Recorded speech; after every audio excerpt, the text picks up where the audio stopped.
ನೀಡಿ ಜ್ಞಾನದ ಬೆಳಕನ್ನು ನೀಡುವ ಗುರುಗಳಿಗೆ ಪ್ರಣಾಮಗಳನ್ನು ಸಲ್ಲಿಸುತ್ತಾ ಎಲ್ಲರಿಗೂ ನಮಸ್ಕಾರ. ನಾವಿಂದು ವಿಶೇಷ ಕಾರ್ಯಕ್ರಮಕ್ಕಾಗಿ ಇಲ್ಲಿ ಸೇರಿದ್ದೇವೆ. ಅದೇನೆಂದರೆ ನಮ್ಮ ಕೇರಿಯ ಮಕ್ಕಳಿಗೆ ಆದ್ಯತೆ ನೀಡಿ ಅವರಿಗೆ ಕಲಿಕಾ ಪ್ರೋತ್ಸಾಹಧನ ವಿತರಣೆ ಹಾಗೂ ಪ್ರತಿಭಾ ಪುರಸ್ಕಾರ ಕಾರ್ಯಕ್ರಮ. ಇದು ಶ್ರೀಯುತ ರಾಮಚಂದ್ರ ಭಟ್ ಸರ್ ಅವರ ಹಂಬಲ. ದೇವರ ಸ್ತುತಿಯೊಂದಿಗೆ ಕಾರ್ಯಕ್ರಮವನ್ನು ಆರಂಭಿಸೋಣ. ಪ್ರಾರ್ಥನೆ ಕುಮಾರಿ ಪ್ರಣೀತಾ ಇವಳಿಂದ.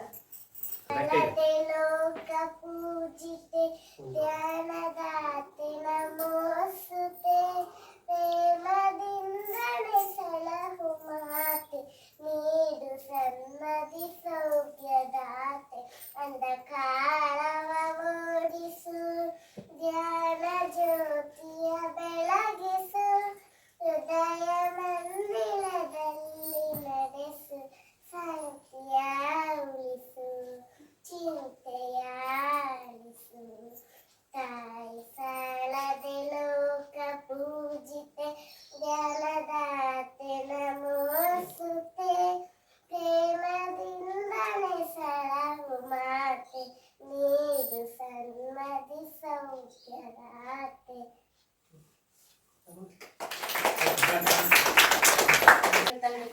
ಕುಮಾರಿ ಪ್ರಣೀತಾ ಇವರಿಗೆ ಧನ್ಯವಾದಗಳು. ಈ ವಾಸ್ತವಿಕ ನುಡಿಯನ್ನು ಆಡಬೇಕೆಂದು ಶ್ರೀಮತಿ ಶಾರದಾ ಭಟ್ ಮೇಡಮ್ ಅವರಲ್ಲಿ ಕೇಳಿಕೊಳ್ಳುತ್ತೇನೆ. ಪರೋಪಕಾರಾಯ ಪುಣ್ಯಾಯ ಪಾಪಾಯ ಪರಪೀಡನಂ ಅಂತ ಯಾವುದಾದ್ರೂ ಜೀವನದಲ್ಲಿ ಒಳ್ಳೆಯ ಕೆಲಸ ಪುಣ್ಯದ ಕೆಲಸ ಇದೆ ಅಂತಾದರೆ ಅದು ಪರೋಪಕಾರ. ಹಾಗೆ ಅತಿ ಕೆಟ್ಟ ಕೆಲಸ ಪಾಪದ ಕೆಲಸ ಅಂತಂದರೆ ಪರಪೀಡನೆ. ಪರಪೀಡನೆ ಅಂತಂದ್ರೇನು? ಪರರಿಗೆ ನೋವನ್ನುಂಟು ಮಾಡೋದು. ಅದು ಯಾವುದೇ ರೀತಿಯಲ್ಲಿ ಇರ್ಬೋದು, ಮಾನಸಿಕವಾಗಿರ್ಬೋದು, ಶಾರೀರಿಕವಾಗಿರ್ಬೋದು, ಇಲ್ಲವೇ ಯಾವುದಾದ್ರೂ ರೀತಿಯಿಂದ ಅವರಿಗೆ ನೋವನ್ನುಂಟು ಮಾಡಿದ್ರೆ ಅದರಷ್ಟು ಪಾಪದ ಕೆಲಸ ಇನ್ನೊಂದಿಲ್ಲ ಅಂತ ಹೇಳ್ತಾರೆ. ಆದರೆ ಇವತ್ತು ನಾವೊಂದು ಪುಣ್ಯದ ಕೆಲಸದ ಒಂದು ಸಣ್ಣ ಭಾಗವಾಗಿದ್ದೇವೆ ಅಂತ ಹೇಳಲಿಕ್ಕೆ ತುಂಬ ಹರ್ಷವನ್ನು ನಾವು ವ್ಯಕ್ತಪಡಿಸ್ತಾ ಇದ್ದೇವೆ. ಅದೇನಂತಂದರೆ ನಮ್ಮ ತಾಯಿಯವರ ಸ್ಮರಣಾರ್ಥ ಇಂದು ನಮ್ಮ ಕೇರಿಯ ಮಕ್ಕಳಿಗೆ ಒಂದು ಪ್ರೋತ್ಸಾಹ ಧನ ವಿತರಣೆ. ಅಂದರೆ ಅದು ದೊಡ್ಡ ಮೊತ್ತ ಇಲ್ಲ, ಕೇವಲ ಪ್ರೋತ್ಸಾಹದಾಯಕವಾಗಿ ನಾವು ಹಣವನ್ನು ವಿತರಿಸಬೇಕು ಅನ್ನುವಂಥ ಒಂದು ಹಂಬಲ ಇಟ್ಟುಕೊಂಡು ಅದನ್ನು ಆಯೋಜಿಸಿದ್ದೇವೆ.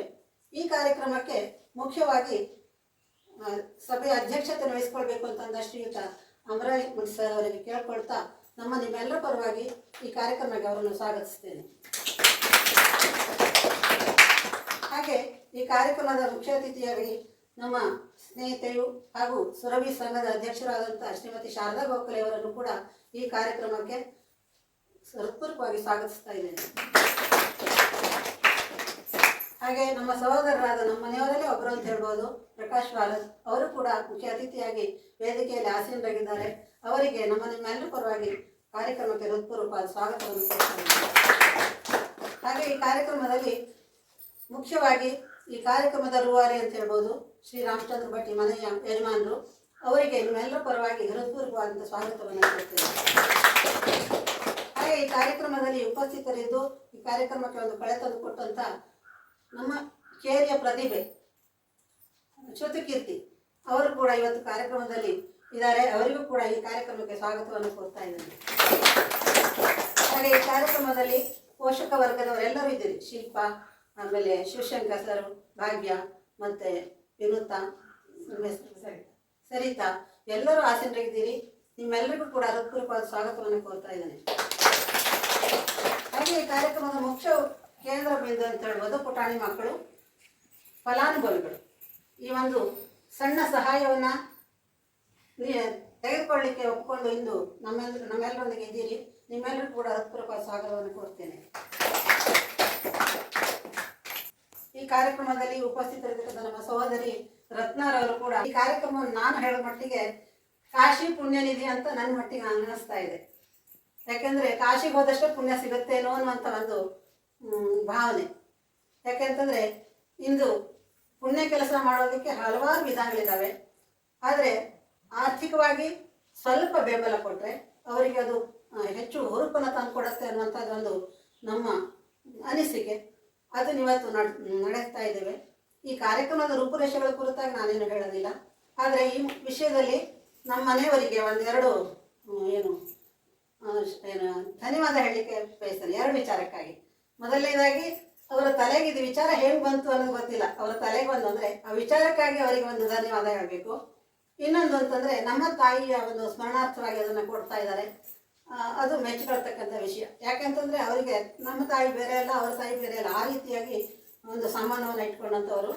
ಹಾಗಾಗಿ ಅವರಿಗೆ ಯೋಚನೆ ಬಂತು, ಅದನ್ನು ಅವರು ಕಾರ್ಯರೂಪಕ್ಕೆ ತರಲಿಕ್ಕೆ ಇವತ್ತು ಒಂದು ಯೋಗ್ಯವಾದಂಥ ಮತ್ತು ಒಂದು ಇಂಥ ಕಾರ್ಯಕ್ರಮಕ್ಕೆ ಒಂದು ನಾಂದಿಯನ್ನು ಹಾಡ್ತಾ ಇದ್ದಾರೆ ಅಂತ ಅಂದರೂ ತಪ್ಪಾಗಲಾರದು. ಅವರಿಗೆ ಈ ವಿಚಾರಕ್ಕೂ ಕೂಡ ನಾನು ವೈಯಕ್ತಿಕವಾದ ಧನ್ಯವಾದಗಳನ್ನು ಅರ್ಪಿಸ್ತೇನೆ. ಇನ್ನು ನಮ್ಮ ತಾಯಿ ಬಗ್ಗೆ ಹೇಳಬೇಕು ಅಂತಂದರೆ ಅವರಿಗೆ ಅಗಾಧವಾದ ವಿಚಾರವಿದೆ. ತಾಯಿ ಬಗ್ಗೆ ಹೇಳಬೇಕು ಅಂತಂದ್ರೆ ನಮಗೆ ಕಣ್ಣಲ್ಲಿ ನೀರೇ ಬರುತ್ತೆ.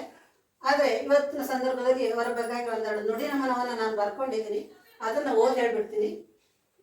ಆಗ ನಾನು ಮನಸ್ಸಲ್ಲಿರೋದನ್ನು ನಾನು ಒಂದು ಅಕ್ಷರ ರೂಪ ಇಳಿಸಲಿಕ್ಕೆ ಪ್ರಯತ್ನ ಪಟ್ಟಿದ್ದೇನೆ, ಸಂಬೋಧಿಸಿ ನಾನು ಬರೆದಿದ್ದೀನಿ.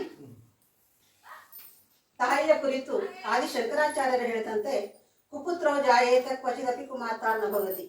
ಜಗತ್ತಿನಲ್ಲಿ ಕೆಟ್ಟ ಮಕ್ಕಳಿರಬಹುದು, ಆದರೆ ಕೆಟ್ಟ ತಾಯಿ ಎಂದೂ ಇರಲಾರಳು. ಹೌದಮ್ಮ, ಆಯಿ ನೀನು ಒಳ್ಳೆಯ ಆಯಿ ಮಾತ್ರ ಅಲ್ಲ, ತ್ಯಾಗಮಯಿ. ನಿನ್ನೆಲ್ಲ ಸುಖ ಸಂತೋಷಗಳನ್ನು ತ್ಯಾಗ ಮಾಡಿದವಳು. ನನಗೆ ತಿಳಿದಿರುವಂತೆ ನಿನ್ನ 14ನೇ ವಯಸ್ಸಿಗೆ ನಮ್ಮ ತಂದೆಯ ಅರ್ಧಾಂಗಿಯಾಗಿ ಬಾಳೆ ಹಿತ್ಲಿಗೆ ಬಂದೆ. ಬಾಳೆ ಹಿತ್ಲು ನಮ್ಮ ಕುಟುಂಬದ ಹೆಸರು. ತುಂಬಿದ ಮನೆಯಲ್ಲಿ ಕಿರಿಯ ಸಸಿಯಾಗಿ ಅಕ್ಕ ಭಾವಂದಿರ ಅತ್ತೆ ಮಾವರ ನಡುವೆ ತನ್ನಿಂದಲ್ಲಿ ಅಪಚಾರವಾಗುವುದು ಎಂದು ಅಳುಕುತ್ತಾ ಅಕ್ಕಂದಿರನ್ನು ಅನುಸರಿಸಿ ನಡೆದು ನಿಧಾನವಾಗಿ ಬಾಳೆ ಹಿತ್ತಲಿನ ಜೀವನ ಶೈಲಿಗೆ ನಿನ್ನನ್ನು ಒಗ್ಗಿಸಿಕೊಂಡೆ. ರುಚಿ ಶುಚಿ ಭೋಜನ, ಅತಿಥಿ ಸತ್ಕಾರ, ಶಿಸ್ತು ಬಾಳೆ ಹಿತ್ತಲಿನ ವಿಶೇಷ. ಇದ್ಯಾವುದಕ್ಕೂ ಬಡತನ ಅಡ್ಡಿಯಾಗಲೇ ಇಲ್ಲ. ಕಾರಣ ಇಲ್ಲಿಯವರ ಹೃದಯ ವೈಶಾಲ್ಯತೆ. ಕುಟುಂಬದ ಘನತೆಗೆ ಚ್ಯುತಿ ಬರದಂತೆ ಹೆಂಗಸರು ನಡೆದುಕೊಳ್ಳುತ್ತಿದ್ದರು. ಆ ಚಿಕ್ಕ ವಯಸ್ಸಿನಲ್ಲಿ ನೀನು ಪ್ರಬುದ್ಧಳಂತೆ ವರ್ತಿಸಿದೆ. ವಯಸ್ಸಾದ ಅತ್ತೆಯ ಸೇವೆಗಾಗಿ ಮದುವೆಯಾದ ಹೊಸದರಲ್ಲಿಯೂ ನೀನು ಮರು ಮಾತಾಡದೆ ಕರ್ತವ್ಯವೆಂದು ಪ್ರೀತಿಯಿಂದ ಇದೇ ಹತ್ತಿರದ ಗೋಕರ್ಣದಲ್ಲಿ ಉಳಿದು ಸೇವೆಗೈದೆ. ಮನೆಯಲ್ಲಿ ಪಾಲಾದಾಗ ಪಾಲಿಗೆ ಬಂದದ್ದು ಪಂಚಾಮೃತ ಎಂಬಂತೆ ಅದನ್ನು ಸ್ವೀಕರಿಸಿದೆ. ಪೌರೋಹಿತ್ಯ ಮಾಡುತ್ತಿದ್ದ ಅಪ್ಪ ವರ್ಷದಲ್ಲಿ 6 ತಿಂಗಳು ಘಟ್ಟಕ್ಕೆ ಹೋಗುತ್ತಿದ್ದುದು ನಮಗೆ ಗೊತ್ತು. ಮನೆಯ ಸಂಪೂರ್ಣ ಜವಾಬ್ದಾರಿಯನ್ನು ನೀನೇ ಹೊತ್ತೆ. ಏತನ್ಮಧ್ಯೆ ಸಹಜವೆಂಬಂತೆ ಬಸರಿ ಬಾಣತನಗಳು ನಡೆದು ಹೋದವು. ಆದರೆ ಪ್ರತಿ ಬಾಣತನದಲ್ಲೂ ನೀನು ಸತ್ತು ಬದುಕಿದುದು ನಮ್ಮ ಕಲ್ಪನೆಗೆ ನಿಲುಕದ್ದು. ನಾವು 9 ಜನ ಹುಟ್ಟಿದೆ. 2-3 ಮಕ್ಕಳು ಹುಟ್ಟಿದ ಕೂಡಲೇ ಜಗತ್ತಿನ ಬೆಳಕನ್ನು ಕಾಣದೆ ಸತ್ತು ಹೋದವಂತೆ. ನಾವು 6 ಜನರನ್ನು ಅದೇಗೆ ಪಾಲಿಸಿ ಪೋಷಿಸಿ ಬೆಳೆಸಿದೆಯೋ ನಿನಗೇ ಗೊತ್ತು. ಮನೆಗೆಲಸ, ಹಬ್ಬ ಹುಣ್ಣಿಮೆ, ಕೊಟ್ಟಿಗೆ ಚಾಕರಿ, ಹುಲ್ ಕೊಯ್ಯೋದು, ನೀರು ತೊಕ್ಕೋದು, ನೆಲ ಗೋಡೆ ಸಾರಿಸೋದು, ನೆಂಟರು ಉಪಚಾರ, ಒಂದೇ ಎರಡೇ ಎಲ್ಲವನ್ನು ಅದೆಷ್ಟು ಅಚ್ಚುಕಟ್ಟಾಗಿ ನಿಭಾಯಿಸಿದೆ ಆಯಿ ನೀನು. ಹಬ್ಬ ತುಂಡು ತೋಟದ ಹೊರತು ಆದಾಯದ ಮೂಲ ಏನೂ ಇಲ್ಲ. ಇಲ್ಲದಿದ್ರೂ ಹಾಲು ತುಪ್ಪ ಮಾರಿ ನಮ್ಮಗಳಿಗೆ ಏನೂ ಕೊರತೆ ಆಗದಂತೆ ಬೆಳೆಸಿ ಪೋಷಿಸಿದೆ. ನೀ ಹೇಳ್ತಿದ್ಯಲ್ಲಮ್ಮ, ಅರಸ್ತನಕ್ಕೆ ಆಳ್ಲಕ್ಕೂ ಗರ್ತಿತನಕ್ಕೆ ಆಳ್ಲಿಕ್ಕಾಗಲ್ಲ ಅಂತ ಹೇಳಿ. ಹೌದು, ನಾವೆಲ್ಲ ಪುಣ್ಯ ಮಾಡಿ ನಿನ್ನ ಹೊಟ್ಟೆಯಲ್ಲಿ ಹುಟ್ಟಿದೆವು. ನೀನು ಓದೋದು 4ನೇ ತರಗತಿ ಮಾತ್ರವೇ ಆಗಿದ್ರೂ ನಿನಗೆ ವಿದ್ಯೆಯ ಮಹತ್ವ ಗೊತ್ತಿತ್ತು. ಎಲ್ಲ ಮಕ್ಕಳನ್ನು ವಿದ್ಯಾವಂತನನ್ನಾಗಿ ಮಾಡಿ ಸ್ವಾವಲಂಬಿ ಬದುಕು ಸಾಗಿಸುವಂತೆ ಮಾಡಿದೆ. ಜನರ ಬಾಯಿಗೆ ಬೀಳದೆ ಗೌರವಯುತವಾಗಿ ಸ್ವಾಭಿಮಾನದಿಂದ ನೀನು ಬದುಕಿ ಮಕ್ಕಳಿಗೂ ಅದನ್ನೇ ಕಲಿಸಿದೆ. ನೀನು ಯಾವತ್ತೂ ನಿನ್ನ ಕಷ್ಟವನ್ನು ಹೇಳಿಕೊಂಡವಳಲ್ಲ. ನಿನಗೆ ಏನು ಬೇಕು ಎಂದು ಯಾರನ್ನೂ ಕೇಳಿದವಳು ಅಲ್ಲ. ಕೆಲಸ ಮಾಡಿದರೆ ಕೈ ಸವದೋಗುತ್ತೇನೆ ಅಂತ ಅಂದ್ಕೊಳ್ತಾ ಅವರಿವರ ಮನೆಗೆ ಪ್ರೀತಿಯ ಕಾಶಕ್ಕನಾಗಿ ಹೋಗಿ ಕೆಲಸ ಮಾಡಿದೆ. ಪ್ರತಿನಿತ್ಯ ಅಪ್ಪನಿಗೆ ಕೊಡಬೇಕಾದ ಇಂಜೆಕ್ಷನ್ ಕೊಡಿಸಲು ನರ್ಸ್ ಕರೆಸುವುದು ಕಷ್ಟವಾದಾಗ ನೀನೇ ನರ್ಸ್ ಆಗಿ ಇಂಜೆಕ್ಷನ್ ಕೊಡುತ್ತಿದ್ದೆಯಲ್ಲ, ನೀನು ನಿಜವಾಗಿಯೂ ಗ್ರೇಟ್. ಶಾಲೆಯ ಉಪ್ಪಿಟ್ಟನ್ನು ಮಾಡಿಕೊಟ್ಟು ಯಾವ ಕೆಲಸವೂ ಕೀಳಲ್ಲ ಎಂಬುದನ್ನು ತೋರಿಸ್ಕೊಟ್ಟೆ. ಮೆತ್ತಗಿದ್ದಲೇ ಅಗೆಯೋ ಜಾಸ್ತಿ ಅನ್ನಂತೆ ಕಷ್ಟಪಡೋರಿಗೆ ಹೆಚ್ಚು ಕಷ್ಟ ಕೊಡ್ತಾನೆ ಆ ಭಗವಂತ. ಮಧ್ಯಪ್ರಾಯದಲ್ಲೇ ಗಂಡನನ್ನು ಕಳೆದುಕೊಂಡರೂ ನೀನು ಕಂಗೆಡಲಿಲ್ಲ. ಬದಲಿಗೆ ಮರ್ಯಾದೆ ಸ್ವಾಭಿಮಾನದಿಂದ ಉಳಿದ ಕರ್ತವ್ಯದತ್ತ ಮುಖ ಮಾಡಿದೆ. ನಿನ್ನ 3 ಹೆಣ್ಣು ಮಕ್ಕಳಿಗೆ ಯಾವುದೇ ಕೊರತೆ ಆಗದ ರೀತಿಯಲ್ಲಿ ಒಳ್ಳೆ ಮನೆಗೆ ಮದುವೆ ಮಾಡಿಕೊಟ್ಟೆ. 3 ಸೊಸೆಯರನ್ನ ನೀನು ನಿನ್ನ ಹೆಣ್ಣು ಮಕ್ಕಳಂತೆ ಕಂಡೆ. ಹೆಣ್ಣು ಮಕ್ಕಳ ಬಾಣಂತನಗಳನ್ನು ಚೆಂದವಾಗಿ ಮಾಡಿ ಕರ್ತವ್ಯ ಮೆರೆದೆ. ನೀನು ಮಾಡುತ್ತಿದ್ದ ಹಪ್ಪಳ, ಸಂಡಿಗೆ, ಉಪ್ಪಿನಕಾಯಿ, ಅವಲಕ್ಕಿ, ಪಂಚಕಜ್ಜಾಯಗಳ ರುಚಿಯನ್ನು ಎಲ್ಲರೂ ಸವಿಯುತ್ತಿದ್ದರು. ನೀನು ಸೂಕ್ಷ್ಮಗ್ರಾಹಿ ಅಷ್ಟೇ ಅಲ್ಲ, ಜಾಣೆ. ಹಾಡುಗಳ ಕಣಜ ನೀನು. ನಮಗೆಲ್ಲ ನೀನೇ ಸ್ಫೂರ್ತಿಯಾಗಿ ಕಾಯಕದಲ್ಲೇ ಕೆಲಸ ಕಾಣುತ್ತಿದ್ದ ನೀನು ಮನೆ ಬಿಟ್ಟು ಎಲ್ಲೂ ಹೋದವಳಲ್ಲ. ಅದು ನಿನಗೆ ಆಗದು. ಆಗಾಗ ಆಯಿ ತಮ್ಮ ಮನೆಗೆ ಬರುವಳೆಂದು ಹೆಣ್ಣು ಮಕ್ಕಳು ಕಾಯುತ್ತಿದ್ದರು. ಇರಲಿ, ಅದು ನಿನ್ನ ಸ್ವಭಾವ ಎಂದು ತಿಳಿದು ನಾವ್ಯಾರೂ ತಪ್ಪು ತಿಳಿಯಲೇ ಇಲ್ಲ. ಮನೆ ಮನೆ ಎಂದು ಮನೆಗಾಗಿ ದುಡಿದೆ, ಬದುಕಿದೆ. ನೀನು ನಿನಗಾಗಿ ಬದುಕಲಿಲ್ಲ, ಮಕ್ಕಳಿಗಾಗಿ ಮನೆಗಾಗಿ ಬದುಕಿದೆ. ಹಿರಿಯ ಮಗನ ಸಾವು ದೊತ್ತೆಂದು ಎರಗಿದಾಗ ನೀನು ಅಧೀರಳಾದೆ. ಪುತ್ರ ಶೋಕ ನಿರಂತರಂ. ಆ ದುಃಖವನ್ನು ಹೊರಗೆ ತೋರ್ಪಡಿಸದೆ ಮನದಲ್ಲೇ ಸಹಿಸಿದೆ. ಹತ್ತಿರದಲ್ಲಿದ್ದ ಸೊಸೆಯೂ ಹೊರಟು ಹೋದಾಗ, ಕಿರಿಯ ಮಗಳನ್ನು ಕಳೆದುಕೊಂಡಾಗ ನಿನಗೆ ಅದೆಷ್ಟು ದುಃಖ ಸಂಕಟ ಆಗಿರಬಹುದು. ನೀನು ಮಕ್ಕಳ ಕಷ್ಟ ವ್ಯಥೆಗಳನ್ನು ನಿನ್ನತೆಂದೇ ತಿಳಿದು ಒಳಗೊಳಗೆ ದುಃಖಿಸುತ್ತಿದ್ದೆ. ದಿನದಿನಕ್ಕೂ ಕುಸಿದು ಹೋಗುತ್ತಿದ್ದ ನಿನ್ನನ್ನು ನೋಡಿ ಹೇಗಾಗಿ ಹೋದಳು ಎಂದು ನಾವು ಮರುಗುವಂತಾಯಿತು. ನೀನು ಎಲ್ಲವೂ ಇದ್ದು ಏನೂ ಇಲ್ಲದಂತವಳಾಗಿದ್ದೆ. ನಿನ್ನ ಜೀವಿತದಲ್ಲಿ ನಿನ್ನ ಮಾತಿನಿಂದಾಗಲಿ ಕೃತಿಯಿಂದಾಗಲಿ ಯಾರನ್ನೂ ನೋಯಿಸದ ನೀನು ಯಾರೊಡನೆ ಹೇಗಿರಬೇಕೆಂಬುದನ್ನು ಚೆನ್ನಾಗಿ ತಿಳಿದಿದ್ದೆ. ನಗು ನಗುತ್ತಾ ಎಲ್ಲ ಕಷ್ಟಗಳನ್ನು ಸಹಿಸಿ ಸಹಿಸಿ ಗಟ್ಟಿಯಾಗಿದ್ದೆ. ಯಾರಿಗೂ ಕೇಡು ಬಯಸದ ನೀನು ವ್ರತ, ಉಪವಾಸ, ಪೂಜೆ, ಪುನಸ್ಕಾರ, ಶ್ರದ್ಧೆಯಿಂದ ಮಾಡಿದ ಪುಣ್ಯವನ್ನು ಸಂಪಾದಿಸಿದೆ. ಕೊನೆಯವರೆಗೂ ಯಾವುದೇ ಕಾಯಿಲೆ ಕಸಾಲೆಗಳಿಲ್ಲದ ನೀನು ಕಾಶಿ ಕಾಶಿ ಅಂದರೆ ಪುಣ್ಯದ ರಾಶಿ ಎಂದು ಅಜ್ಜ ಹೇಳ್ತಿದ್ದರಂತೆ. ಹೌದು, ಮಗನಿಂದಾಗಿ ಶಾಲಾ ಕೊಠಡಿಯೊಂದನ್ನು ನಿರ್ಮಿಸಿ ದಾನ ಮಾಡಿ ಪುಣ್ಯದ ಸಾಲಿಗೆ ಇನ್ನೊಂದನ್ನು ಸೇರಿಸಿದೆ. ಜೀವನ ಸಾರ್ಥಕವಾಯಿತು. ನಮ್ಮೆಲ್ಲರ ಪ್ರೀತಿಯ ಆಯಿ, ಮೊಮ್ಮಕ್ಕಳ ಆಯಮ್ಮ, ಬಂಧು ಬಾಂಧವರ ಕಾಷ್ಟಿಕ್ಕಿ, ಊರಿನವರೆಲ್ಲರ ಕಾಶಮ್ಮ, ನಿನಗೆ ನನ್ನ ಭಾವನಮನ. ಅಂತರಾಳದ ನೋಡಿ ನನ್ನ ವಿಚಾರ ಸೇರ್ತಿದ್ರು.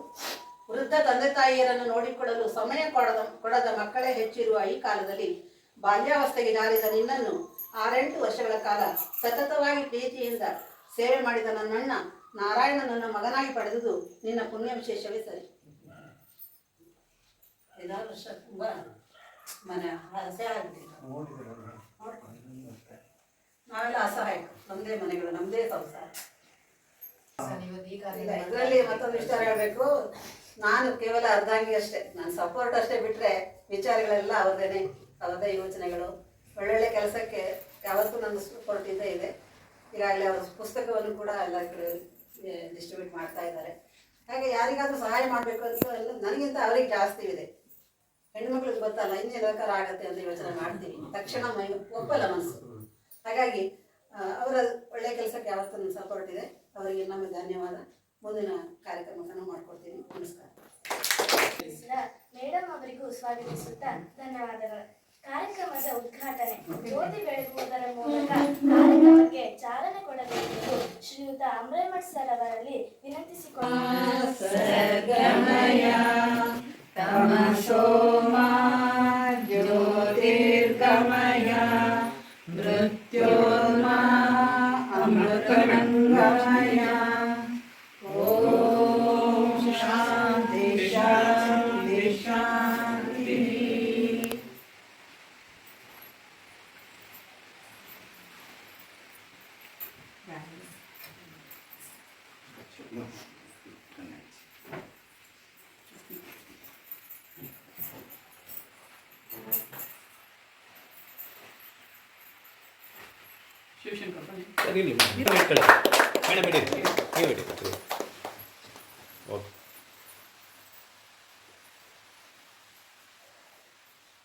ಧನ್ಯವಾದಗಳು.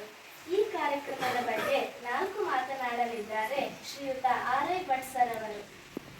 ಹಿರಿಯ ಘನ ವಿದ್ವಾಂಸರು, ಲೇಖಕರು, ನಮ್ಮ ಆತ್ಮೀಯರು, ಅವರು ಈ ಸಭೆನ ತಿಳಿಸ್ಕೊಡಲಿದ್ದಾರೆ. ಹಾಗೆ ನನ್ನ ಸಹೋದರಿ ಶಾರದಾ ಗೋಖಲೆ ಅವರೇ, ಹಾಗೆ ಪ್ರಕಾಶ್ ವಾರದ್ ಅವರೇ, ಶ್ರೀಮತಿಯವರೇ, ಶಾರದಾ ಅವರೇ, ಹಾಗೆ ಶಿವಶಂಕರ್ ಅವರೇ, ಮತ್ತು ಬಂದಂಥ ಎಲ್ಲ ನಮ್ಮ ಕೇರಿಯ ನಾಗರಿಕ ಬಂಧುಗಳು ಮತ್ತು ನಮ್ಮ ಕೇರಿಯ ಮುದ್ದು ಮಕ್ಕಳೇ, ಈ ಕಾರ್ಯಕ್ರಮದ ಕುರಿತಾಗಿ ಮುಖ್ಯ ಉದ್ದೇಶ ಹೇಳಬೇಕು ಅಂದರೆ, ಮೊದಲದಾಗಿದೆ ಕೇರಿ ಎನ್ನುವಂತಹ ಕಾನ್ಸೆಪ್ಟ್. ಬಹುತೇಕ ಈಗ ಹೋಗೇ ಬಿಟ್ಟಿದೆ. ಮೊದಲೆಲ್ಲ ಅವಿಭಕ್ತ ಕುಟುಂಬ ಇದ್ದಾಗ ಆ ರೀತಿಯ ಒಂದು ಕಲ್ಪನೆ ಎಲ್ಲ ಜನರು ಸೇರಿ ಇದು ಮಾಡುವಂಥದ್ದಿತ್ತು. ಹಾಗೆ ಕೇರಿ ಬೇರೆ ಬೇರೆ ಕೇರಿ ಅವರೆಲ್ಲ ಸೇರಿ ಎಲ್ಲ ಮಾಡೋದು ಅದಿತ್ತು. ಯಾವಾಗ ವಿಭಕ್ತ ಕುಟುಂಬವಾಗಿ ಇಬ್ಬಿಬ್ರೆ ಪ್ರತ್ಯೇಕವಾಗಿ ಇರುವಂತಹ ಒಂದು ಪರಿಪಾಠ ಬಂತು, ಅದು ಕ್ರಮೇಣ ಈ ಕೇರಿ ಅನ್ನುವಂಥದ್ದು ಕೂಡ ಹೋಗಿದೆ. ನಮ್ಗೆ ಗೊತ್ತೇ ಇಲ್ಲ ನಮ್ಮ ಕೇರಿ ಅಕ್ಕಪಕ್ಕ ಮನೆಯಲ್ಲಿ ಯಾರಿದ್ದಾರೆ ಅಲ್ಲಿ ನಮ್ಮ ಕೇರಿಯವರೆಲ್ಲ ಒಟ್ಟಾಗಬೇಕು ಅನ್ನುವಂತಹ ಒಂದು ಉದ್ದೇಶದಿಂದ ಈ ಒಂದು ಕಾರ್ಯಕ್ರಮವನ್ನ ಏರ್ಪಡಿಸಲಾಗಿದೆ. ಈ ಪ್ರಾಸ್ತಾವಿಕ ಭಾಷಣದಲ್ಲಿ ಹೇಳಿದ ಹಾಗೆ ನಮ್ಮ ಅತ್ತೆಯವರು ಶ್ರೀಮತಿ ಕಾಶಿಯವರ ಒಂದು ಸ್ಮರಣಾರ್ಥ ಒಂದು ನಿಧಿಯನ್ನು ಮಾಡಿ ಅದನ್ನ ವಿದ್ಯಾರ್ಥಿಗಳಿಗೆ ಕೊಡಬೇಕು ಎನ್ನುವಂಥದ್ದು ಮೊದಲು ಯೋಜನೆ ಆಗಿತ್ತು. ನಾವು ಈಗಾಗಲೇ ಪುಸ್ತಕ ಪ್ರೀತಿ ಮತ್ತು ವಾಚನಾಭಿರುಚಿ ಕಾರ್ಯಕ್ರಮದ ಅಡಿಯಲ್ಲಿ ಸುಮಾರು 15 ಶಾಲೆಗಳಿಗೆ ಒಂದು 700-800 ಪುಸ್ತಕಗಳನ್ನ ಕೊಟ್ಟಿದ್ದೀವಿ. ಹಾಗೆಯೇ ಆ ಶಾಲೆಗಳಿಗೆ ಅಂದರೆ ಡಿಸ್ಟಿಂಕ್ಷನ್ ಪಡೆದಂತಹ ಮಕ್ಕಳಿಗೆ ಹಣವನ್ನು ಕೊಡೋಣ ಅಂತ ಒಂದು ಮೊದಲು ಯೋಚನೆ ಇತ್ತು. ಆಮೇಲೆ ಕರೆದು ಎಲ್ಲೋ ಯಾವುದೋ ಶಾಲೆಯಲ್ಲಿ ಯಾವುದೋ ಮಕ್ಕಳಿಗೆ ಕೊಡೋದಕ್ಕಿಂತ ನಮ್ಮ ಕಣ್ಣು ಮುಂದೆ ಇರ್ತಕ್ಕಂತಹ ಮಕ್ಕಳಿಗೆ ಯಾಕೆ ಕೊಡಬಾರದು ಅಂತ ಹೇಳಿ ಅದು ಹಾಗೆ ಇಡೀ ನಗರದ ವ್ಯಾಪ್ತಿಯಲ್ಲಿ ಎಲ್ಲರಿಗೂ ಕೊಡುವಂತಹ ಶಕ್ತಿ ನಮಗೆ ದೇವರು ಕೊಟ್ಟಿಲ್ಲ. ಹಾಗಾಗಿ ಒಂದು ಆಯ್ಕೆ ಮಾಡಿದೆ. ನಮ್ಮ ಕೇರಿ ಆ ಮುಖ್ಯ ರಸ್ತೆಯಿಂದ ಇಲ್ಲಿವರೆಗೆ ಬರತಕ್ಕಂತಹ ಹಿರೇಮಠ ಕೇರಿಯಲ್ಲಿ ಎಷ್ಟು ವಿದ್ಯಾರ್ಥಿಗಳಿದ್ದಾರೋ ಅವರಿಗೆ ನಮ್ಮ ಕೈಲಾದಂತಹದ್ದು ಒಂದು ಕಲಿಕಾ ಪ್ರೋತ್ಸಾಹ ಇದೆ. ಇದು ಪೇರೆಂಟ್ಸ್ ಗಮನಿಸಬೇಕು. ನಿಮಗೇನು ಓದ್ಸಕ್ಕೆ ಆಗಲ್ಲ ಎನ್ನುವಂತಹ ದೃಷ್ಟಿಯಿಂದ ಕೊಡುವಂತಹದ್ದು ಅಲ್ಲ, ದಾನನೂ ಅಲ್ಲ, ಸಾಲನೂ ಅಲ್ಲ. ಇದು ಬರೀ ಮಕ್ಕಳಿಗೆ ಕಲಿಕಾ ಪ್ರೋತ್ಸಾಹ ಆಗಲಿ, ಅದು ಒಂದು ಪ್ರೋತ್ಸಾಹದಾಯಕವಾದಂತಹ ರೂಪದಲ್ಲಿ ಕೊಡುವಂತಹದ್ದು, ಪ್ರತಿ ವರ್ಷ ಕೊಡುವಂತಹದ್ದು. ಈ ವರ್ಷ ಪ್ರಾರಂಭ, ಮತ್ತೆ ಮುಂದಿನ ವರ್ಷ ಹಾಗೆ ಕಂಟಿನ್ಯೂ ಆಗುತ್ತೆ. ಅದಕ್ಕೆ ಕೆಲವು ನಿಯಮಾವಳಿಗಳನ್ನ ನಾವು ಒಳಪಟ್ಟು ಅದನ್ನ ಕೊಡಲಿಕ್ಕಿದ್ದೇವೆ. ಅದನ್ನ ಹೇಳ್ತೀನಿ ಈಗ. 5ರಿಂದ 10ನೇ ತರಗತಿಯಲ್ಲಿ ಓದುತ್ತಿರುವ ವಿದ್ಯಾರ್ಥಿಗಳಿಗೆ ಕಾಶಿ ವಿಘ್ನೇಶ್ವರ್ ಭಟ್ ಇವರ ಸ್ಮರಣಾರ್ಥ ಕೊಡಲು ತೀರ್ಮಾನಿಸಿದ ಕಲಿಕಾ ಪ್ರೋತ್ಸಾಹಧನ ವಿತರಣಾ ಕಾರ್ಯಕ್ರಮ ಹಾಗೂ ಪ್ರತಿಭಾ ಪುರಸ್ಕಾರ ಸಮಾರಂಭ. ಕಲಿಕಾ ಪ್ರೋತ್ಸಾಹಧನ ಪಡೆಯಲು ಬೇಕಾದ ಅರ್ಹತೆ: ವಿದ್ಯಾರ್ಥಿಯು ನಮ್ಮ ಕೇರಿ ಹಿರೇಮಠ ಕೇರಿಯವರಾಗಿರಬೇಕು, ಪ್ರಥಮ ಆದ್ಯತೆ ಅವರಿಗೆ. ಒಮ್ಮೆ ಇಲ್ಲ ಅಂತಂದ್ರೆ ಬೇರೆ ವಿದ್ಯಾರ್ಥಿಗಳಿಗೂ ಅದು ಆ ಆಯ್ಕೆ ನಮಗೆ ಇದ್ದೇ ಇರುತ್ತೆ. 2, ಪಾಲಕರ ವಾಸ್ತವಿಕ ಆದಾಯ ರೂಪಾಯಿ 4 ಲಕ್ಷದೊಳಗೆ ಇರಬೇಕು. ವಾರ್ಷಿಕ ಆದಾಯ, ಪಾಲಕರ ವಾರ್ಷಿಕ ಆದಾಯ ರೂಪಾಯಿ 4 ಲಕ್ಷದೊಳಗೆ ಇರಬೇಕು. 3, ಪ್ರಸ್ತುತ 5ರಿಂದ 10ನೇ ತರಗತಿಗಳಲ್ಲಿ ಓದುತ್ತಿರಬೇಕು. ಯಾವುದೇ ಶಾಲೆಯಾಗಿರಲಿ, ಬೇರೆ ಯಾವುದೇ ಶಾಲೆಯಾಗಿರಲಿ, 5ನೇ ತರಗತಿಯಿಂದ 10ನೇ ತರಗತಿವರೆಗೆ. 4, ವಿದ್ಯಾರ್ಥಿಯು ಪ್ರತಿ ವರ್ಷ ಜುಲೈ ಮೊದಲ ವಾರದೊಳಗೆ ತನ್ನ ಹಿಂದಿನ ತರಗತಿಯ ಅಂಕಪಟ್ಟಿಯನ್ನು ಶ್ರೀ ರಾಮಚಂದ್ರ ಭಟ್ ಇವರಿಗೆ ತಲುಪಿಸುವುದು. 5, ಸೂಚಿಸಿದ ದಿನದಂದು ವಿದ್ಯಾರ್ಥಿಯು ತನ್ನ ಪಾಲಕರೊಡನೆ ಕಡ್ಡಾಯವಾಗಿ ಬರುವುದು. 6, ವಿದ್ಯಾರ್ಥಿಯು ಕನಿಷ್ಠ B+ ಗ್ರೇಡ್ ಹೊಂದಿರಬೇಕು. ಆಮೇಲೆ ಅವರಿಗೆ ಕೊಡುವಂತಹ ಮೊತ್ತ ಎಲ್ಲವೂ ಪಾರದರ್ಶಕವಾಗಿರ್ಬೇಕು. ಯಾಕೆಂದ್ರೆ ನನ್ನ ವೈರ್ಯ ಮಕ್ಕಳೇ ಆಗಿರ್ಬೇಕಾದ್ರೆ ಅವರನ್ನು ಕೇಳಲಿದ್ದಾರೆ ಅಂತಂದ್ರೆ ಅವರು ಕೇಳಬೇಕು. ಯಾಕೆಂದ್ರೆ ಸಾರ್ವಜನಿಕವಾಗಿ ಹೇಳ್ತಾ ಇರೋದ್ರಿಂದ ಇದು ಯಾವುದೇ ಮತ, ಪಂಥ, ಜಾತಿ ಅಥವಾ ಹೆಣ್ಣು ಗಂಡು ಅದು ಯಾವುದು ಇದಲ್ಲ. ಹಾಗಾಗಿ 5ನೇ ತರಗತಿ B+ ಬಂದವರಿಗೆ 500, A ಬಂದವರಿಗೆ 600, A+ ಬಂದವರಿಗೆ 700 ರೂಪಾಯಿಗಳು. 6ನೇ ತರಗತಿ B+ ಬಂದವರಿಗೆ 600, A ಬಂದವರಿಗೆ 700, A+ಗೆ 800. 7ನೇ ತರಗತಿ B 700 ರೂಪಾಯಿ, ಹಾಗೆ 800, 900. ಹಾಗೆ 8ನೇ ತರಗತಿಯಲ್ಲಿ ಓದುವಂತಹ ವಿದ್ಯಾರ್ಥಿಗಳಿಗೆ B+ಗೆ 1000 ರೂಪಾಯಿ, Aಗೆ 1200 ರೂಪಾಯಿ, A+ಗೆ 1500 ರೂಪಾಯಿ. 9ನೇ ತರಗತಿಯ ಮಕ್ಕಳಿಗೆ B+ಗೆ 1200, Aಗೆ 1400, A+ಗೆ 1700 ರೂಪಾಯಿ. 10ನೇ ತರಗತಿಯಲ್ಲಿ ಓದ್ತಾ ಇರುವಂತಹ ವಿದ್ಯಾರ್ಥಿಗಳಿಗೆ B+ ಬಂದ್ರೆ 1500, A 1700, A+ 2000. ಈ ರೀತಿ ನಮ್ಮ ಉದ್ಘಾಟನೆ ಮಾಡಿದವರ ಹಾರೈಕೆ ಹಾಗೂ ದೇವರು ನಡೆಸ್ಕೊಟ್ರೆ ನನ್ನ ಜೀವಿತಾವಧಿ ಇರೋಲ್ಲಿವರೆಗೂ ಇದು ಕಂಟಿನ್ಯೂ ಆಗುತ್ತೆ. ಈ ಸಣ್ಣ ಮಕ್ಕಳು ಸಹಿತ 5ನೇ ತರಗತಿ ಬಂದ ಮೇಲೆ ಅವರಿಗೆ ಸಿಗುತ್ತೆ. SLC ಆದ ನಂತರ ಇಲ್ಲ. ಇದು ನನ್ನ ಸದ್ಯದಲ್ಲಿ ನಾವು ನಿರ್ಣಯಿಸಿದಂತಹದ್ದು. ಅವರ ಹೆಸರಿನಲ್ಲಿ ಅನ್ನುವಂಥದ್ದು ಅವನು ಮುಂದೆ ಹೊಗಳೋದಲ್ಲ, ಆದ್ರೆ ಆ ಹೊಗಳಿಕೆಗೆ ಯೋಗ್ಯ ಅವನಲ್ಲಿ ಯಾವ್ದು ಸ್ಪೋರ್ಟ್ಸ್ ಅಲ್ಲಿ ಇದ್ದಾನೆ, ಕಲ್ಚರಲ್ ಆಕ್ಟಿವಿಟೀಸ್ ನಾ ಕೇಳಿದ ಹಾಗೆ ಅಷ್ಟು ಮಾರ್ಕ್ಸ್ ಅನ್ನ 95% ಹತ್ರ ಮಾರ್ಕ್ಸ್ ಅನ್ನ SLC ತೆಗೆದಿದ್ದಾನೆ. ಹಾಗಾಗಿ ಅವನಿಗೆ ಒಂದು ಗೌರವಾರ್ಪಣೆಯನ್ನು ನಾವು ಮಾಡಿದರೆ ಈ ಮಕ್ಕಳಿಗೆಲ್ಲ ನಾಳೆ ನಾನು ಒಂದು ಸಣ್ಣ ವೇದಿಕೆ ಅಲ್ಲಿ ಗೌರವ ಪಡೆಯಬೇಕು ಎನ್ನುವಂತಹ ಭಾವನೆ ಬರಬಹುದು, ಅಷ್ಟು ಮಾರ್ಕ್ಸ್ ತೆಗಿಬೇಕು, ತೆಗೆದ್ರೆ ಹೇಗೆ ಕಾಣ್ತಾರೆ ಅಂತ ಹೇಳಿ ಜನ ಗಮನಿಸ್ತಾ ಇರ್ತಾರೆ. ಯಾರೇ ಆಗಲಿ ನೋಡಿ, ಅವನು ಹೇಗೆ ಗುರುತಿಸಿದ್ದೆ ನಾನು ಅಲ್ವಾ? ನಮ್ಮ ನಡತೆ ಚೆನ್ನಾಗಿದ್ರೆ ಅಂತಂದ್ರೆ ಇಂತಹ ಸಣ್ಣ ಸಣ್ಣದೇ ಅದು ಮುಂದೆ ಒಮ್ಮೆ ಹೆಲ್ಪ್ ಆಗುತ್ತೆ. ನಾನು ಯಾವುದೇ ಸಂಕೋಚ ಇಲ್ಲದೇನೆ ನೀವು ಮತ್ತೊಂದು ನೀವು ನಾ ಹೇಳಿದ್ನಲ್ಲ ದುಡಿದ ಹಣ ಕೊಡ್ತಾ ಇದ್ದೀನಿ ಅಂತ, ಅದರ ನಯಾ ಪೈಸೆ ಸಹಿತ ಸದ್ವಿನಿಯೋಗ ಆಗಬೇಕು, ಸದುಪಯೋಗ ಆಗಬೇಕು ಅಂತಂದ್ರೆ ಏನು, ನೀವು ಗುಣಾಢ್ಯ ಆಗಬೇಕು. ನಮ್ಮ ಕೇರಿಲಿ ಓಡಾಡುವಂಥ ಯಾವಾಗ್ಲೂ ಒಳ್ಳೊಳ್ಳೆ ವ್ಯಕ್ತಿಗಳಾಗಿ ಬೆಳೆದು ಬಾಳ್ಬೇಕು. ಅದರಿಂದ ನಿಮ್ಮ ವಿದ್ಯಾಭ್ಯಾಸ ಚೆನ್ನಾಗಾಗಬೇಕು. ಹಾಗೆ ಅದರಲ್ಲಿ ಕಾಂಪಿಟೇಷನ್ ಇರಬೇಕು ನಿಮ್ಮ ಎಲ್ಲರಲ್ಲಿ. ಆ ರೀತಿಯಲ್ಲಿ ಈ ಒಂದು ಕಾರ್ಯಕ್ರಮ ಹಮ್ಮಿಕೊಂಡಿದ್ದೀನಿ. ಅದಕ್ಕೆ ನೀವೆಲ್ಲ ಬಂದು ಸಹಕರಿಸಿದ್ದೀರಾ. ಹಾಗೆ ಧನ್ಯವಾದಗಳು. ಕಾರ್ಯಕ್ರಮದ ಉದ್ದೇಶ ಮತ್ತು ರೂಪರೇಷೆಗಳನ್ನು ತಿಳಿಸಿದ ಸರ್ ಅವರಿಗೆ ಧನ್ಯವಾದಗಳು. ಇದೀಗ ಪ್ರತಿಭಾ ಪುರಸ್ಕಾರ ಶಿಕ್ಷಕ ದಂಪತಿಗಳಿಂದ.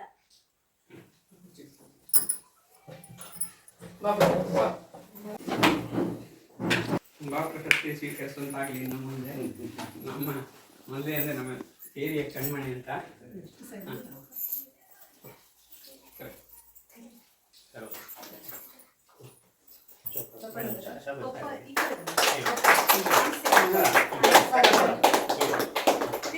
ನಿಮ್ಮ ಅಮ್ಮಗ ನೋಡಿಸ್ದಂಗೆ ಇದು ಮತ್ತೆ ಓಕೆ ಸರ್, ಥ್ಯಾಂಕ್ ಯು.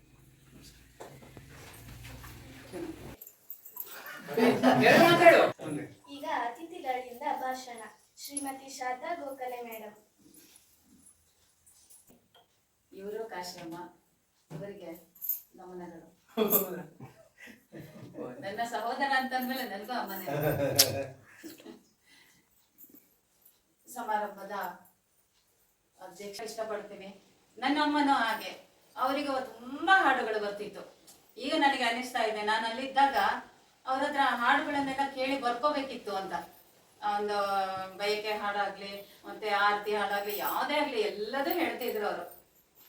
ಬಹುಶಃ ಅವರ ರಾಗ ಅಥವಾ ಮತ್ತು ನನ್ನ ತಂದೆಯ ರಾಗ ಸ್ವಲ್ಪ ನನಗೆ ಬಂದಿರ್ಬೋದು ಸ್ವಲ್ಪ ಮಟ್ಟಿಗೆ ಅಂತ ಅನಿಸ್ತಾ ಇದೆ. ಇನ್ನು ಈ ಕಾರ್ಯಕ್ರಮದ ಬಗ್ಗೆ ಹೇಳಬೇಕು ಅಂದ್ರೆ, ಇವರಿಬ್ರು ಅಷ್ಟೇ, ಈ ದಂಪತಿಗಳು ಸುಮಾರು ವರ್ಷಗಳಿಂದ ಇಂತಹ ಒಳ್ಳೊಳ್ಳೆಯ ವಿದ್ಯೆಗಾಗಿ ಸಂಬಂಧಿಸಿದ ಅನೇಕ ಕಾರ್ಯಕ್ರಮಗಳನ್ನ ಮಾಡ್ತಾ ಬಂದಿದ್ದಾರೆ.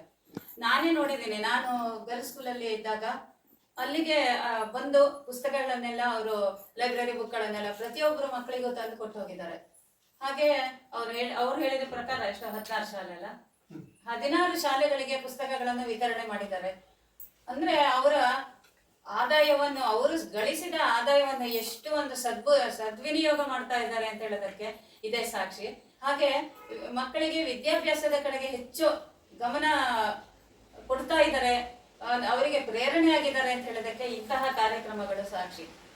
ಇನ್ನು ಕಳೆದ ವರ್ಷ, ಇದಕ್ಕಿಂತ ಸ್ವಲ್ಪ ಹಿಂದೆ ಒಂದು ಹುಡುಗಿಗೆ, ಅವಳಿಗೆ ಫೀಸ್ ಕಟ್ಟಕ್ಕೆ ತುಂಬಾ ಕಷ್ಟ ಆಗಿತ್ತು. ಆ ಟೈಮ್ನಲ್ಲಿ ಅವರು ಸ್ವತಃ ಅವಳಿಗೆ ಫೀಸನ್ನ ಕಟ್ಟಿದ್ದು ನಾನು ನೋಡಿದ್ದೀನಿ. ಹೀಗೆ ಅವರು ಗಳಿಸಿದ ಆದಾಯವನ್ನೆಲ್ಲ ಒಳ್ಳೊಳ್ಳೆ ಕೆಲಸಗಳಿಗೆ ವಿನಿಯೋಗಿಸ್ತಾರೆ. ನಿಜವಾಗಿ ಖುಷಿ ಆಗುತ್ತೆ. ದೇವರು ಇವರಿಗೆ ಸಂಪತ್ತು ವೃದ್ಧಿಸ್ತಾ ಇರ್ಲಿ, ಹಾಗೆ ಇವರು ಬೇರೆಯವರಿಗೆ ಕೊಡ್ತಾ ಇರ್ಲಿ. ಕ್ರಮಗಳು ಅಪರೂಪ ಸಮಾಜದಲ್ಲಿ ನಡೀತಾ ಇರೋದು. ಕಾರಣ, ಎಷ್ಟೋ ಜನರ ಹತ್ರ ದುಡ್ಡಿರುತ್ತೆ, ಆದರೆ ಕೊಡುವ ಮನಸ್ಸುಗಳಿರೋದಿಲ್ಲ. ತಾವು ದುಡಿದಂತಹ ಹಣದಲ್ಲಿಯೇ ಸಮಾಜಮುಖಿಯಾಗಿ ಸಮಾಜಕ್ಕೆ ಒಂದಿಷ್ಟು ಸೇವೆಯನ್ನು ಸಲ್ಲಿಸುವ ಹಿನ್ನೆಲೆಯಲ್ಲಿ ಈ ಶಿಕ್ಷಕ ದಂಪತಿಗಳು ಹಲವಾರು ಕಾರ್ಯಗಳನ್ನು ತಮ್ಮ ವೃತ್ತಿ ಜೀವನದಲ್ಲಿ ನಡೆಸ್ಕೊಂಡು ಬಂದಿದ್ದಾರೆ ಅನ್ನೋದನ್ನು ನಾನು ಗಮನಿಸಿದ್ದೇನೆ ಅಥವಾ ಕೇಳಿದ್ದೇನೆ. ಬಹುತೇಕ ಹಲವಾರು ಶಾಲೆಗಳಿಗೆ ಮಕ್ಕಳಿಗೆ ಒಂದು ಪುಸ್ತಕವನ್ನು ನೀಡೋದ್ರ ಮೂಲಕ ಪುಸ್ತಕ ಅಭಿರುಚಿಯನ್ನು ಬೆಳೆಸಬೇಕು ಇವತ್ತಿನ ಮಕ್ಕಳಿಗೆ ಅನ್ನುವಂತಹ ಬಹಳಷ್ಟು ಕಳಕಳಿಯನ್ನು ಹೊಂದಿರತಕ್ಕಂತಹ ಶಿಕ್ಷಕ ದಂಪತಿಗಳು ಹಲವಾರು ಶಾಲೆಗಳಿಗೆ ನೂರಾರು ಮಕ್ಕಳಿಗೆ ಜ್ಞಾನದ ದೀವಿಗೆಯನ್ನು ಹಚ್ಚುವಂತಹ ಕೆಲಸದಲ್ಲಿ ನಿರಂತರವಾಗಿ ಪ್ರಯತ್ನವನ್ನು ಪಡ್ತಾ ಇದ್ದಾರೆ. ಮರೆಯೋ ಹಾಗಿಲ್ಲ, ಅಂತಹ ಒಂದು ಒಳ್ಳೆಯ ಕೆಲಸವನ್ನ ಮಾಡ್ತಾ ಇದ್ದಾರೆ. ನಿಜಕ್ಕೂ ಅದು ಒಂದು ಸ್ಮರಣೀಯ ಮತ್ತು ಅಭಿನಂದನೆಗೆ ಸಲ್ಲತಕ್ಕಂತಹ ಒಂದು ಕಾರ್ಯಕ್ರಮ. ಹಾಗಾಗಿ ಅವರಿಗೆ ವೈಯಕ್ತಿಕವಾಗಿ ನಾನು ತುಂಬ ಹೃದಯದ ಧನ್ಯವಾದಗಳನ್ನು ಹೇಳಲಿಕ್ಕೆ ಬಯಸ್ತಾ ಇದ್ದೇನೆ. ಮಕ್ಕಳೇ, ಸುಮಾರು ಇಲ್ಲೊಂದು 10 ಮಕ್ಕಳಿದ್ದೀರಿ. ಚಿಕ್ಕವರಿದ್ದೀರಿ, ದೊಡ್ಡವರಿದ್ದೀರಿ. ಸಮಾಜಕ್ಕೆ ನಿಮ್ಮ ಕೊಡುಗೆ ಬಹಳಷ್ಟು ಅವಶ್ಯಕತೆ ಇದೆ. ಈಗ ನೀವು 100 ರೂಪಾಯಿ ತಗೊಂಡ್ರೆ ನಾಳೆ 200 ರೂಪಾಯಿ ಕೊಡುವಷ್ಟು ಸಾಮರ್ಥ್ಯ ನಿಮ್ಮಲ್ಲಿ ಬೆಳೆಯಬೇಕು. ಆ ಸಾಮರ್ಥ್ಯ ಹೇಗೆ ಬೆಳೆಯುತ್ತೆ ಅಂತಂದ್ರೆ ಶಿಕ್ಷಣದಿಂದ ಮಾತ್ರ, ಬೇರೆ ಯಾವುದರಿಂದನೂ ಇಲ್ಲ. 2 ರೀತಿ ಜನರು ಇರ್ತಾರೆ ಪ್ರಪಂಚದಲ್ಲಿ. ಎಲ್ಲ ಆಸ್ತಿ ಇದ್ದು ಬದುಕಿಗೆ ಶಿಕ್ಷಣ ಬೇಕು ಅನ್ನೋರು ಇರ್ತಾರೆ ಅಷ್ಟೇ. ಅವರಿಗೆ ಶಿಕ್ಷಣದ ಮಹತ್ವ ಅಥವಾ ಶಿಕ್ಷಣದ ತುಂಬಾ ನೀಡೆಡ್ ಅವಶ್ಯಕತೆ ಇರೋದಿಲ್ಲ. ಅಂತಹ ಒಂದು ವರ್ಗ ಇರುತ್ತೆ ಪ್ರಪಂಚದಲ್ಲಿ. ಹೌದಾ? ತಂದೆ ತಾಯಿ ಅಜ್ಜ ಅಜ್ಜಿ ಕಾಲದಿಂದ ಸಾಕಷ್ಟು ಸಿರಿ ಸಂಪತ್ತನ್ನು ಹೊಂದಿರ್ತಾರೆ. ಬದುಕಿಗಾಗಿ ಒಂದಿಷ್ಟು ಶಿಕ್ಷಣ ಸಿಕ್ಕರೆ ಸಾಕು ಅನ್ನುವ ಜನ ಒಂದಿಷ್ಟು ಇರುತ್ತೆ. ಇನ್ನೊಂದು ವರ್ಗ ಇರುತ್ತೆ, ಶಿಕ್ಷಣಕ್ಕಾಗಿಯೇ ಬದುಕಬೇಕು ಎನ್ನುವ ಜನ ಇರ್ತಾರೆ. ಏನೂ ಇರೋದಿಲ್ಲ ಅವರು, ಆರ್ಥಿಕವಾಗಿ ತುಂಬಾ ಹಿಂದುಳಿದಿರ್ತಾರೆ, ಬಡತನದಲ್ಲಿರ್ತಾರೆ.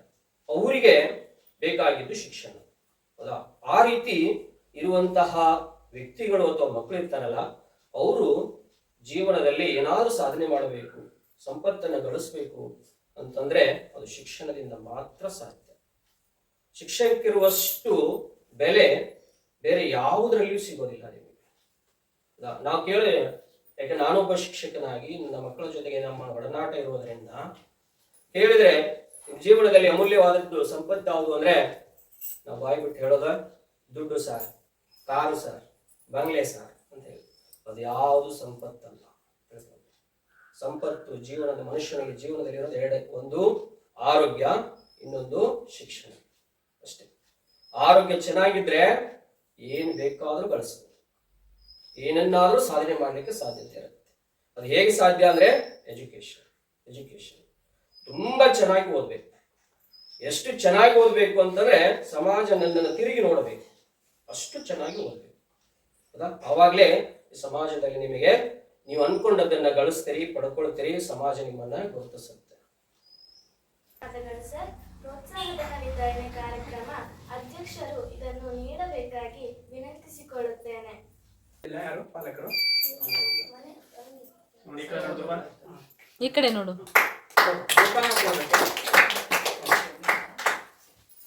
ಸಮರ್ಥ.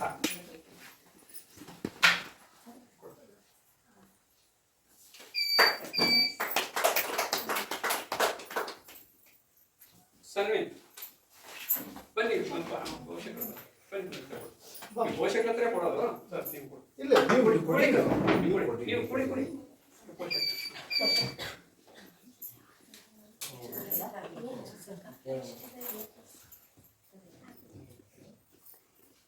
ಸ್ಕಂದ ಆಕಾಶ್. ಕೊಡಿ.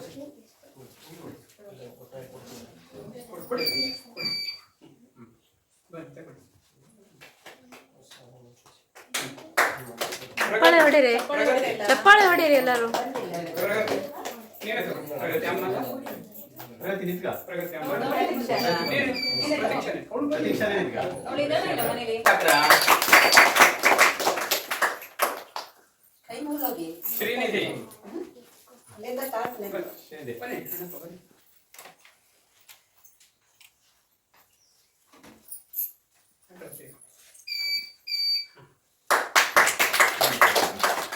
ಸನ್ನಿಧಿ ಗೋಗ್ಲೆ ಸನ್ನಿಧಿ ಬಾ. ತಂಗಿ ಬಿಡಿ. ಹಾ ಹಾ. ಸ್ವರ ಬನ್ನಿ.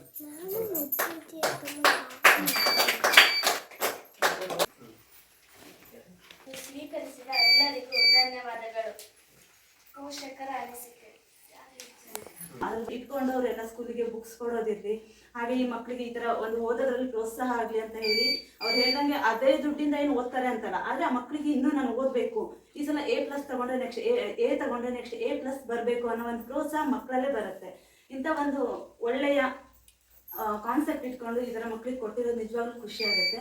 ಹೀಗೆ ಅವರಿಗೆ ಮುಂದೂ ಕೂಡ ಇನ್ನು ಹೆಚ್ಚಿನ ರೀತಿಯಲ್ಲಿ ಮಕ್ಕಳಿಗೆ ಸಹಾಯ ಮಾಡುವ ಶಕ್ತಿ ಕೊಡ್ಲಿ ಅಂತ ದೇವರ ಕೆಲಸ ಒಂದೆರಡು ಮಾತು. ಧನ್ಯವಾದಗಳು ಮೇಡಮ್. ಎಲ್ಲರಿಗೂ ಸುತ್ತ ಇದೊಂದು ಅತ್ಯಂತ ಸ್ಮರಣೀಯ ದಿನ ಅಂತ ನಮ್ಗೆ ಅನಿಸುತ್ತೆ. ನಮ್ಮ ಕೇರಿಗೂ ಕೂಡ ಒಂದು ಅತ್ಯಂತ ಸ್ಮರಣೀಯ ದಿನ. ಯಾಕೆ ಅಂತ ಹೇಳಿದ್ರೆ ಎದುರುಗಡೆಗೆ ಶಂಕರಾಚಾರ್ಯರು ಕೂತಿದ್ದಾರೆ, ನನ್ನ ಎದುರುಗಡೆಗೆ ಶಂಕರಾಚಾರ್ಯರ ಉಪಸ್ಥಿತಿ ಇದೆ. ಅದರ ಪಕ್ಕದಲ್ಲಿ ಅವರ ಮಕ್ಕಳ ಒಂದು ಯಾರು ನಮ್ಮ ರಾಮಿಸಿದಿರೋ ಅದ್ಭುತವಾದಂಥ ಒಂದು ಫ್ಯಾಮಿಲಿ ಕೂಡ ಇದೆ. ಅಂದರೆ ಅವರ ಆಶೀರ್ವಾದ ಈ ಒಂದು ಕುಟುಂಬಕ್ಕೆ ಸದಾ ಇರಲಿ ಅಂತೇಳಿ ನಾವು ಬಯಸ್ತೇವೆ. ಯಾಕೆ ಅಂತ ಹೇಳಿದ್ರೆ ಒಬ್ಬ ಶಿಕ್ಷಕ ನಿವೃತ್ತಿ ಆದ ತಕ್ಷಣ ಆತ ಶಿಕ್ಷಕನಾಗಿ ಉಳಿಯೋದಿಲ್ಲ ಅಂತೇಳಿ ಇಲ್ಲ. ಅವರ ಕಲಾಕಾರ ಅಲ್ಲಿ ಕಾಣಿಸುತ್ತಾನೆ ನೋಡಿ, ಆ ಚಾರ್ಟ್ ರೆಡಿ ಮಾಡಿದ್ದಾರೆ.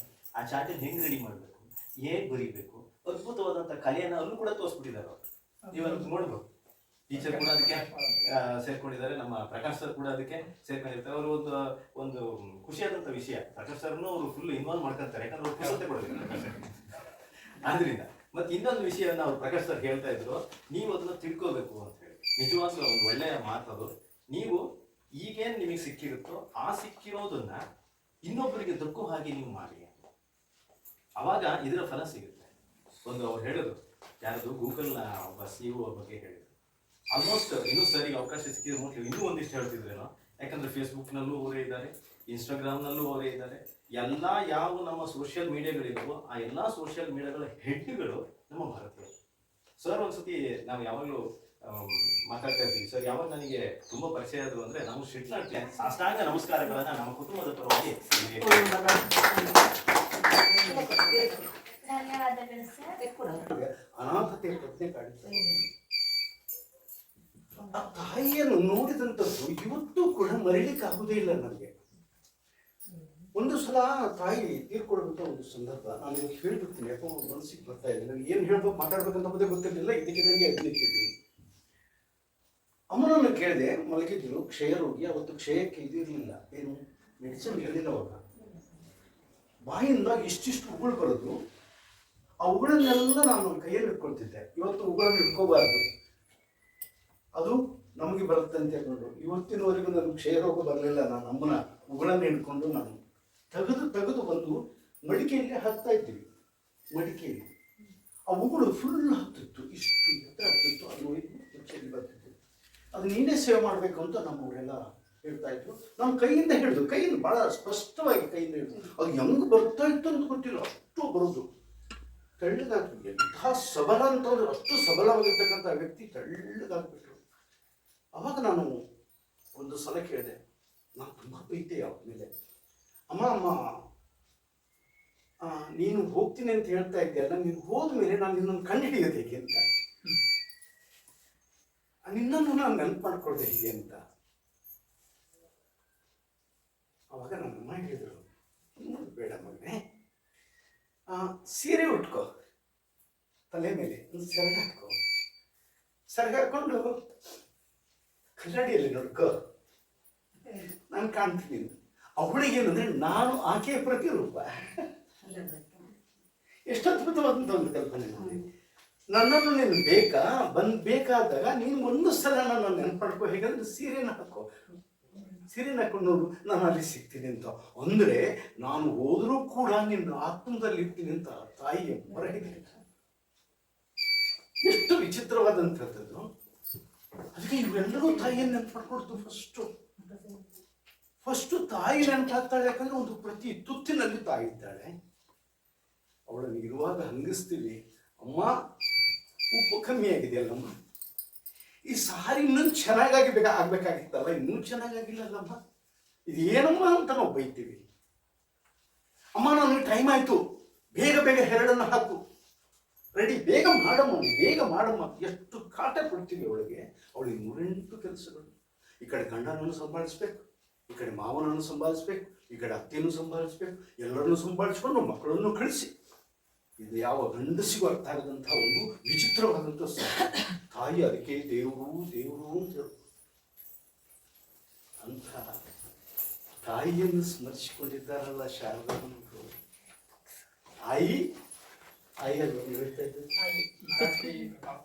ಆಯಿಗೆ ಒಂದು ಉತ್ತರಾಗಿರ್ತಕ್ಕಂಥ ಒಂದು ಆರ್ಟಿಕಲ್. ಆ ಆರ್ಟಿಕಲ್ ಅಲ್ಲಿ ತಮ್ಮ ಇಡೀ ಹೃದಯವನ್ನೇ ತಗದೊಳಗೆ ತಾಯಿಯನ್ನು ಬಿಟ್ರೆ ಎಂಥವೂ ಒಂದು ಸಲ ಕರೆಗೆ ಹೋಗ್ತಾನೆ. ಅದಕ್ಕೆ ಒಂದು ಅದ್ಭುತವಾದಂಥ ಶಕ್ತಿ, ಅದ್ಭುತ ಅದ್ಭುತವಾದ ಶಕ್ತಿ ಇದೆ.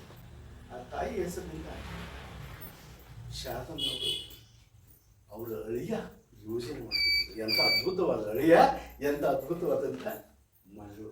ನಮ್ಗೆ ನಿಜವಾಗ್ಲೂ ಬಹಳ ಖುಷಿ ಆಗುತ್ತೆ ಸರ್, ನಿಜವಾಗ್ಲೂ ಖುಷಿ ಆಗುತ್ತೆ. ಇಂಥ ಅಳಿಯನನ್ನು ಪಡ್ಕೋಬೇಕಂದ್ರೆ ಅತ್ತೆನೂ ಪುಣ್ಯ ಮಾಡಿರ್ಬೇಕು, ಇಂಥ ಮಗಳನ್ನು ಪಡಿಬೇಕಂತಂದ್ರೆ ತಾಯಿಯೂ ಪುಣ್ಯ ಮಾಡಿರ್ಬೇಕು.